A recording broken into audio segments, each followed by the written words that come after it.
Broadcasting live from the Business RadioX studio, it's time for the GNFCC 400 Insider. Connect, build, and grow with the Greater North Fulton Chamber of Commerce. Welcome to the WellStar Chamber Luncheon Series and the annual Verizon Women Influencing Business Awards. I'm Ingrid Reckard, Senior Relationship Manager with Bank of America. It's my pleasure to serve as co-chair of the Chamber's 2020 Women Influencing Business Committee, along with Frida Hardage, Director of Foundation Services with Northside Hospital. Thank you all for joining us for this virtual event. Before we begin today's program, I would like to recognize and thank our Chamber Luncheon Series naming sponsor, WellStar, and ask Lindsay Petrini, COO of WellStar North Fulton Hospital, to say a few words. All right, good morning. On behalf of WellStar Health System and WellStar North Fulton, I just want to tell you what a pleasure it is to be here today for the luncheon and for the Women Influencing Business recognition. As an executive, female executive, a mother, and someone that actively participates in the community, I just want to say to all the female women and executives on the call today how amazed I am by each and every one of you and what you accomplish every single day, and remind you that while you are going to, just to use myself as an example, work, home to a toddler, soccer games, all those types of things, to also remember to take care of yourself. We find that tends to be the last thing that women leaders tend to think about is yourself, to get your mammogram, to go get your annuals from your OBGYN, to remember to get your health physical, and remember that we are not invincible. A lot of times we think we are, but we are not, and our families need us and our businesses need us. And so just to remember to take care of yourself. Proud to be here today. Thank you to everyone for joining us. Proud to support this chamber. Proud to be among many of the leaders, female leaders within the chamber. Frida, previous chair of the chamber, Callie, the CEO, just for the strength of women and leadership in the chamber. I think it's pretty impressive, and proud to be a part of it. So thank you. Thank you, Lindsay, and thank you, WellStar. The Chamber is able to offer events like today's program due to the generous support of our sponsors. Now, on with our program. It's my pleasure to introduce today's keynote speaker, Marcia Miller. As founder and CEO of Mud Pie, Marcia built her business by creating one great product at a time. Today, Mud Pie's home, kids, and women's fashion divisions generate over $100 million in revenue by selling to thousands of specialty and independent retailers worldwide. In 1988, after several years in sales, Marcia started her first gift collection with 20 faux terracotta products and a simple catalog created at a local photo store. Today, she leads a team of talented designers who have made Mud Pie one of the top companies in the gift industry. Every major trade recognition has been awarded to Mud Pie, and Marcia has been personally recognized for her leadership and entrepreneurship. Her honors include Ernst & Young Entrepreneur of the Year Southeast Program finalist, Inc. Magazine's Inc. 5000 list, the Atlanta Business Chronicle's Top Women-Owned Firms in Atlanta, and Gift for Life Trailblazer Award. Most recently, March of Dimes named her Atlanta's Woman of Distinction for Community Impact. Marcia is a native Atlantan, a graduate of UGA, a wife, a mom, and a new grandmother. Thank you so much for taking time to join us today, Marcia. Thank you, Ingrid. I'm thrilled to be joining you. I appreciate the opportunity to speak to you guys this morning. I'm joining you on a beautiful pandemic Tuesday from Lake Tuxaway, North Carolina. I hope you're in a very sunny, happy place as well. I'm Marcia Miller. I'm the CEO, founder, and owner of Mud Pie. I hope that most of you, if not all of you, are familiar with our company. I'll tell you a little bit about who we are today and a little bit of the backstory of how we began. So Mud Pie is at heart a creative company. We employ about 30 super talented young women who collaborate, create, design products that we feel are wanted in the marketplace. Those designs are sent to our partners around the world, be it in China or India or other countries that we also work with. Samples are created, worked on many times, and if we feel they're good enough, they are bought and they become a Mud Pie product. So as Ingrid said, we sell currently to about 13,000 independent retailers, unique retailers around the world. 80% of our business is made up by mom and pop retailers. 20% of our business comes from stores like Dillard's, Amazon, Nordstrom, Von Maur, larger retailers. I like to say we play in 4 different arenas. The holiday category is important to us across all areas. Decorative home is our largest category. The home, tabletop, bridal, every holiday we celebrate. Kids is another winning division that I've been in for too long to remember. We manufacture everything from children's clothing to gifts for the newborn. And our women's division, which is our fashion division. In all areas, we try to give the consumer a lot of value for the money that they're paying for it. And we think that we're offering our retailers a lot of extra margin. We call it blind margin because it's easy. We give them such a great value on the product. They're able to make more margin dollars on our goods. We hear that over and over.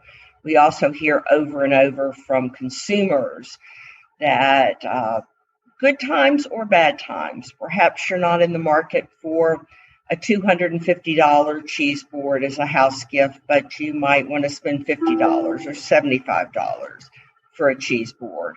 And that's our sweet spot. Our consumer is a upper middle class customer, college educated.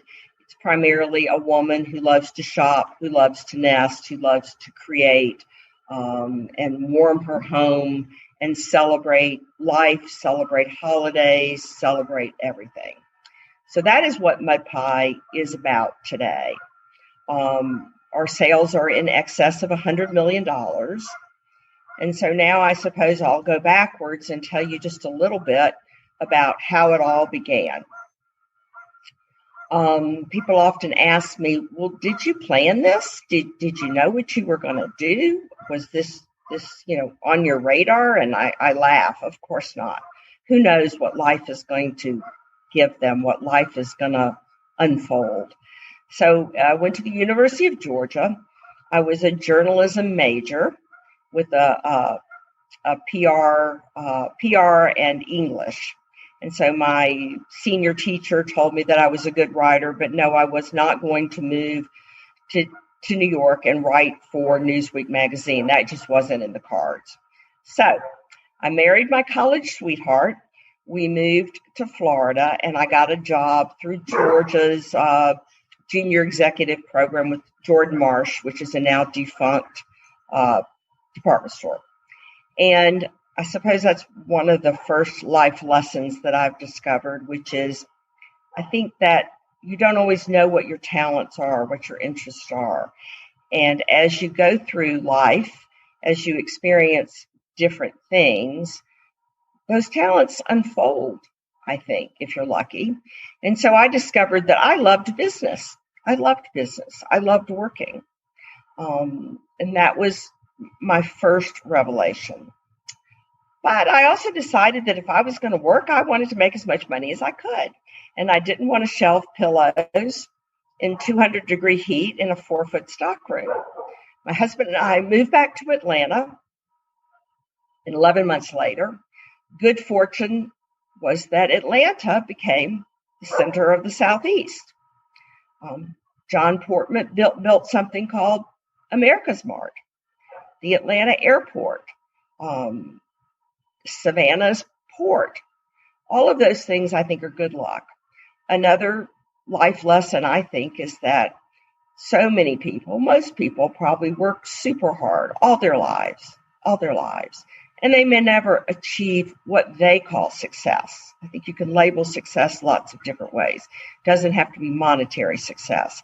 It's whatever fills your heart, whatever fills you up. But I think luck often plays a role. And I think I was lucky that I was from Atlanta and not from somewhere else, because Atlanta offered a lot of things that helped our business. So my first step along the journey was I was a secretary in the merchandise mart. My boss was a very influential man in the gift and what was the gourmet trend in the day. I discovered that I had another talent, which was called sales. I loved it. I loved selling. Loved it. Still do. I was on the road very quickly in that sales company and enjoyed that for many years. At the age of 26, I started my first company with another female who was with a company called Storehouse. She was an executive there. We went out on our own and we started our own manufacturers representative group. We were the first female-owned manufacturers repping organization in the Southeast. Again, luck, I think, was in the cards for us. We took over a defunct or a failing group. Braun was a part of their portfolio, and we came along at the time when Gillette was taking back the distributorship of Braun. So we were able to enjoy some phenomenal success with that business, and it allowed my husband and I to save a lot of money. And then I started developing gift lines in Atlanta. I developed 2 other gift lines. One was plaster, one was concrete, and then the third one was mud pie, which was ceramics. I found myself at the age of 35 with 4 businesses, the rep group, the 3 other gift companies, a 3-year-old and a 3-month-old, and a partner who had a lot of issues. So I decided that I was going to just go forward with this little ceramic business. It would be a second income to raise our children. And so once again, be careful what you wish for. I realized that you can't hold a company still. You can't stand still. If you stand still, you're going to die. I saw the handwriting was on the wall, that the expertise, the technology to make whatever I could dream up was not available in 98% of the world. There's a craft called mold making and ceramics production, which is vastly made in China, and pretty much China and Portugal and Italy are about the only countries you can go to. So at the age of 40, about 25 years ago, yes, you guys can add that up. That's how old I am. We took the company to China. And again, be careful what you wish for. I had always wished that I could make anything I could dream up, but now I could. And oh my God, that was so scary, because what do you do now? So yes, it was one step forward, one step backward, one disaster, one success. So I like to say the next 10 or 15 years was a lot of changes. A $40 million company is very different than a $100 million company. You have to grow in people, in infrastructure. Along came the Great Recession, and I was highly encouraged by my advisors to take some risk off the table. I sold a minority share to a PE group, went through that whole process, which was quite interesting. There was just a few problems that came with that. We were the bellwether of their portfolio, and we did so well that when it came time to sell, my daughter, who had gone to law school but decided not to practice, had joined the company. It was in her blood. My husband had joined the company 15 years ago as our CFO, our CPA, all things financial. My partners looked at me and they said, "You don't want to sell." Can't do it. So I did what probably very few people do. When you have a PE investment, I decided to put together the financing and buy them out, which is what I did. So I guess the next part of the story is, I think that I often worry that my kids, so I have two children. My daughter is 32, and I have a wonderful, adorable, beautiful grandchild. And my son, who is 29, who also joined the company in IT. He was a software consultant. My daughter's husband, who is an attorney, is our legal, and he's in the business. So the whole family is now in the company. The company is large enough that we're spread out enough that we can all be in different areas. So it has worked out quite nicely. But I worried sometimes that our children really just saw Mud Pie as a rocket ship, because we could kind of do no wrong. I mean, everything just was great. We were sitting at home behind home plate on opening day at SunTrust Park. So then there comes challenges. People like to ask you when you go through different interviews for lending, for banking, for private equity, what keeps you up at night? Well, what keeps you up at night are the things you cannot control.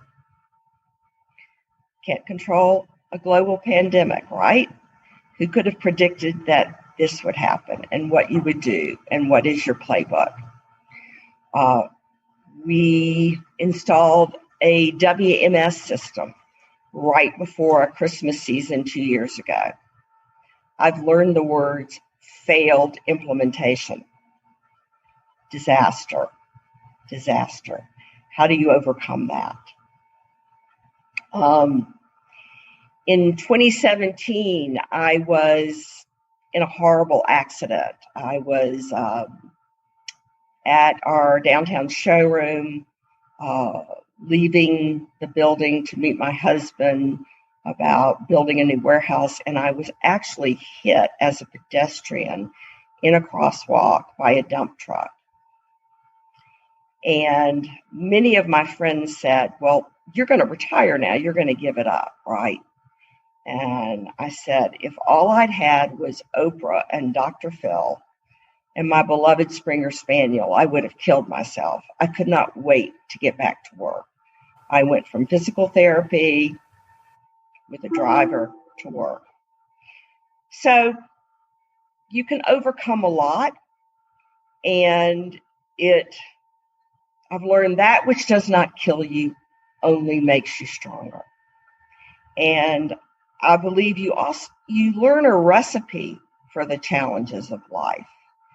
And I think it's you work smarter, stronger, harder, faster than the rest of the competition.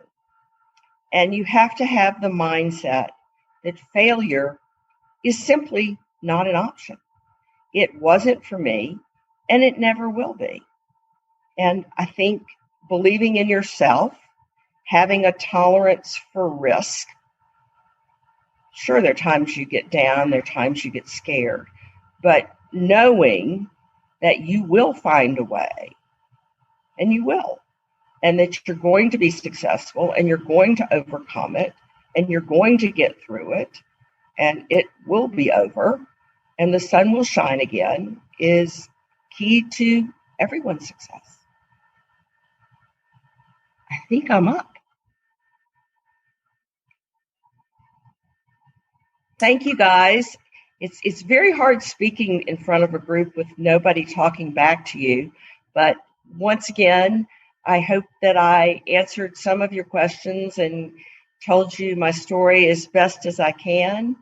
And I appreciate your interest and your support, and wish you all the best of luck in getting through these troubling times, and hope and pray it's all over for us very soon. Thank you. Well, thank you again for sharing your story with us today, Marcia. Your success has been so inspiring, and your words today are certainly very timely as we recognize some very inspiring and successful ladies with our Women Influencing Business Awards. These awards are a labor of love for the Chamber's Women Influencing Business Committee and are made possible by our sponsors. I'd like to thank our award sponsor, Bank of America, and ask Danielle Chung, Market Executive, to give us a few remarks. Good morning. I'm Danielle Chung, and I am the Business Banking Market Executive for Bank of America, and I'm also a member of the Board of Directors of the Chamber, and I'm excited to be here this morning. As you can see by our video, we at Bank of America believe that investing in women makes good business sense because diverse and inclusive workplaces are essential in meeting the needs of today's diverse customers, clients, and communities. A snapshot of our current employee demographics showed that women make up 50% of our global work, more than 50% of our global workforce, nearly 45% of our global management team, more than 40% of our managers, and 35% of our board of directors, which exceeds the industry benchmarks for representation. We have also invested in a number of programs to support women entrepreneurs with capital and resources to help grow their businesses.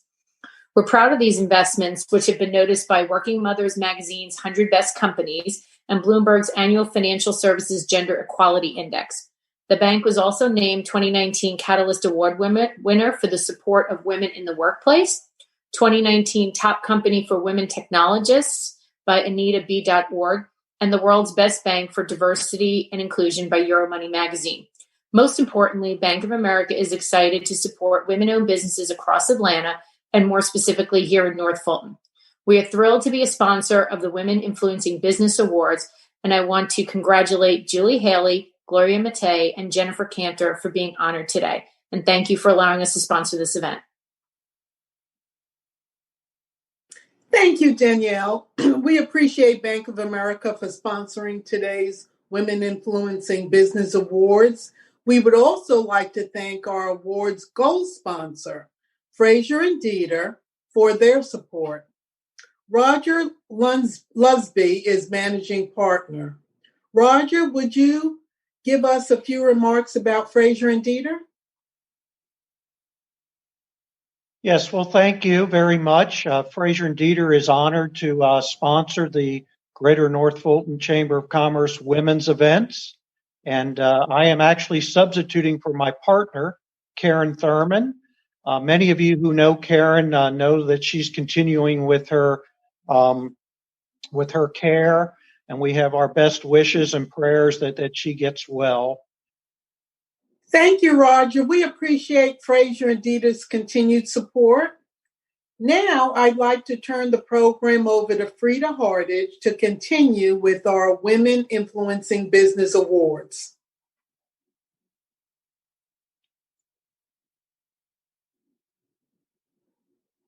Sorry, ladies, I needed to unmute. Thank you, Ingrid. Good morning. I'm Frida Hardage, and I'm the Director of Foundation Services with Northside Hospital.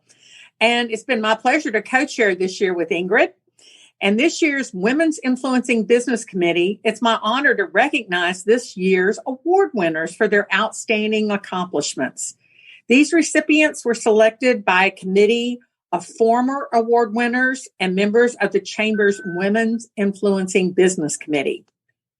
Our first recognition is the Rising Star Award, given annually to a female who demonstrates the qualities of enthusiasm, tenacity, and a strong work ethic, and who is actively engaged in leadership roles in the workplace and in her community. Now, while there were many credible nominations, 2 outstanding women surfaced that we want to recognize here today. Our first winner is Gloria Mattei, the owner and operator of Nothing Bundt Cakes in Alpharetta, Milton. We all know her and love her. Gloria has a passion to serve the community and is affectionately known as the Bundt Cake Lady. After a successful 16-year career in telecommunications industry, Gloria followed her entrepreneurial heart, opening the second Nothing Bundt Cake store in Georgia in December 2013. And although she's won many awards and supports numerous community organizations, she's most proud of the store's role as a platform for her son, who is in the autistic community, to grow and learn. Gloria, we thank you so much for your outstanding service in North Fulton, and congratulations. Thank you so much, Frida. Am I not muted, right? Yeah. Well, thank you so much, Frida. Just want to make sure. Usually I have a bundt cake here in my hand, but today I am so honored to have this in my hands. It is certainly an honor to receive this award from you. Frida, you're somebody who I admire and look up to. I really feel thankful and blessed to truly be considered among the many other fantastic women that were nominated, many of whom I know are here today. When I started this journey 7 years ago, I had no idea what I was doing. I was stepping out of my comfort zone, like you said, after 16 years in telecommunications at Verizon, which is, by the way, great company, great memories. That's all I knew. Jumping into the retail industry and the restaurant industry was quite a change, a huge learning curve, to say the least. But I had one why, and that why was to create a platform for my son. One that I was hoping would be successful, to be there for him, and one where I could prove to society that these young adults have a place in our community. This journey has been full of experiences, lessons, inspirations, challenges, failures, and much joy. Today, I am thankful for taking the risk, for getting to know and be involved in the North Fulton community has been the most rewarding experience. The bakery has now not just been a platform for my son, but it has also become an extended family where both my son, my daughter are growing, and I get to see other individuals that have come and grow as part of the Nothing Bundt Cakes family, including individuals in the special needs industry, which to me, it's so thankful for that.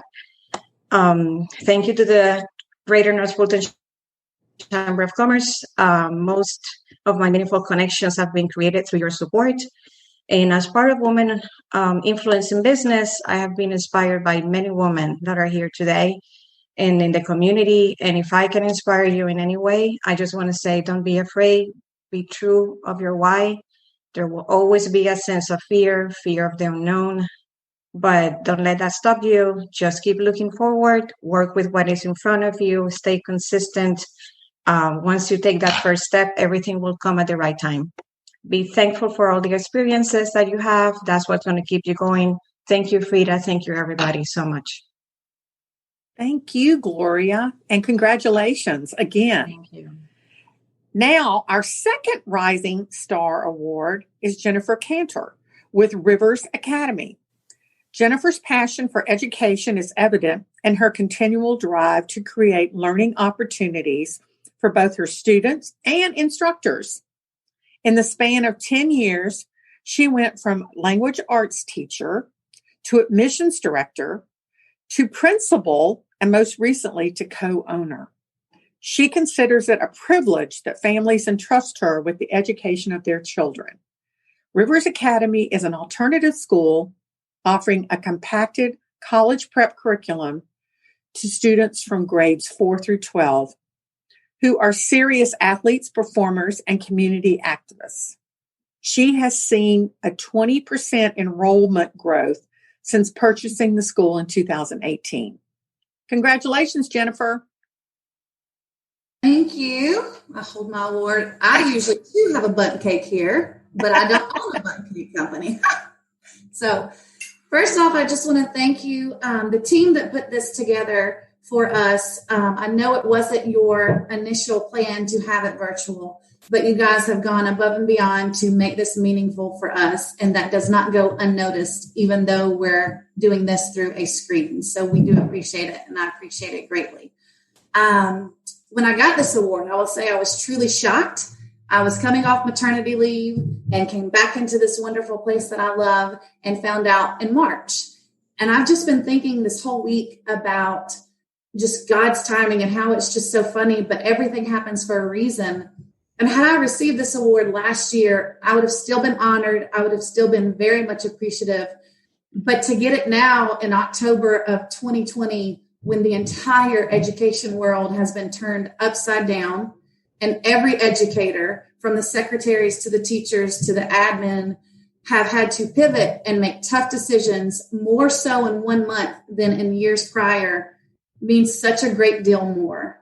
And yes, we are a tiny school in Alpharetta that has a very condensed schedule, and we're different than any other school out there, I firmly believe. I've always been proud of the school. We get done in 3 days what a lot of schools take 5 days to do. And we continue to grow because of who we are made of, our community, our students, our teachers, the parents that work with us and entrust us in their students' education. So I've always been proud of this school and the work we do and the students that we see and what we're able to help them achieve in a 3-day school week so that they can pursue their passion, whether that's singing or spending time with their family, and just get them to focus on what's important to them. Because in the grand scheme of things, that's what I get to do day in and day out, is work on what's important to me. And that is changing the way kids and the way the world sees education. So I've always been proud of this school, but never as proud as I am now. These teachers are giving 140% of what they have. They're giving their time. They are working endless days to make sure that these kids are getting what they need in a very uncertain time, and a time when education just has a bunch of question marks beside it. But we are rallying together through our teachers, with our parents, and with our students to make sure these kids don't stop learning, and that they can still enjoy school, and that they can still be proud of what they're accomplishing, because they're accomplishing much more now than they were before. So while I may be receiving the Women Influencing Business through much support of my family and friends, I can truly tell you that my staff and my leadership team, everyone at Rivers Academy, is who has truly inspired and influenced me. And I just couldn't be here today without my family and my wonderful husband and the teachers and the team that I serve with. And it's a great honor. And I just appreciate everything. Thank you guys so much. Well, thank you, Jennifer, and congratulations again. It's truly an honor to have you as a part of our awards ceremony. So this year's next final presentation is the Business Women of Excellence Award. Nominations poured in, and many were considered to be tenured leaders in their industries, and the committee was inspired by the contribution these women have made in the workplace. Many of their stories included challenges that some would have found insurmountable. Yet our finalists persevered. and along the way empowered other women in the workplace to follow their lead. This year, it's my pleasure for the Business Woman of Excellence Award to give it to Julie Haley, the CEO of Edge Solutions. Julie could not be with us today, so the Chamber team filmed a short awards presentation of Julie receiving her award. And we're going to show that right now.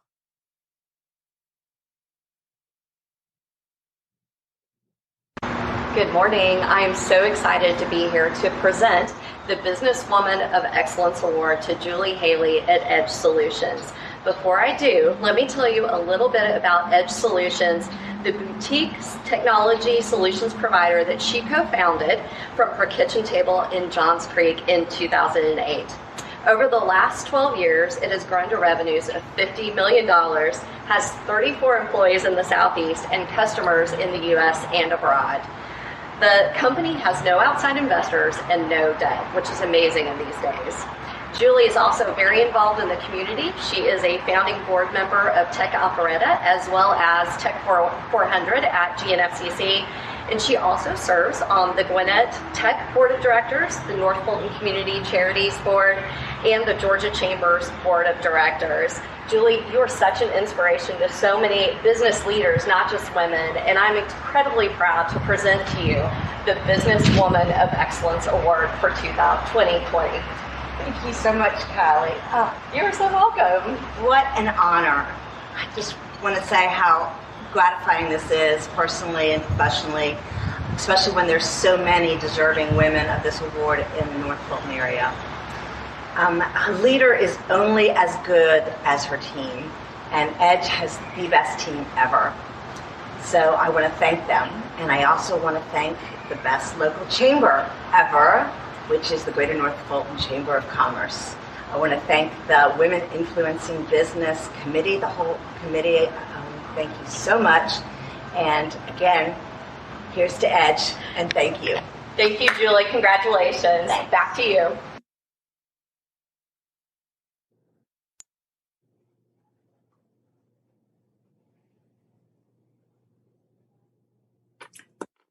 Julie, we just want to give a huge congratulations on all your accomplishments. But before we close the program today, I want to recognize and thank our Women Influencing Business naming sponsor. So I'd like to ask Vicki Sook, with Senior Manager of the Business Sales with Verizon, for sponsor and closing remarks.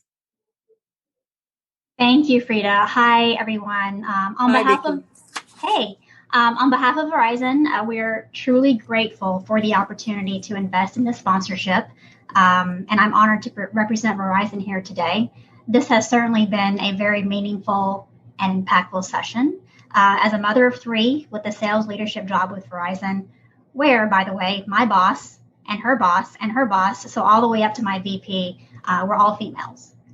Marcia and all the women that have been recognized on this call, you all are a true inspiration to me and everyone else on this call.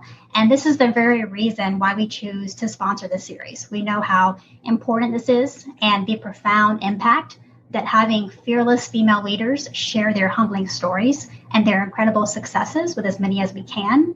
So it's very important to advocate for women in leadership, women in entrepreneurship. It's so crucial to give women a platform, a chance to come together, to connect, to network, to learn from each other, and ultimately lift each other up, because that is how we grow and we get to the next level. We do it together. So with that being said, thank you for this amazing event. And again, I'm happy to be here on behalf of Verizon. So thank you, everyone. Thank you, Vicki. I appreciate it so much. We've certainly had a full day today and a lot of amazing women. I certainly want to thank everybody for being here. And I want to make sure that we also note the dedicated members of this year's Women Influencing Business Committee for selecting this year's winners. The committee does have a virtual networking event planned for Friday, November 6th that will feature Organize 365's founder, Lisa Woodruff. So I encourage you to register today. It is free for chamber members to attend, and you can also check out all of our upcoming events at GNFCC.com. This concludes today's program. On behalf of Verizon, the chamber, all of our sponsors, we thank you for attending, and we'll see you next month.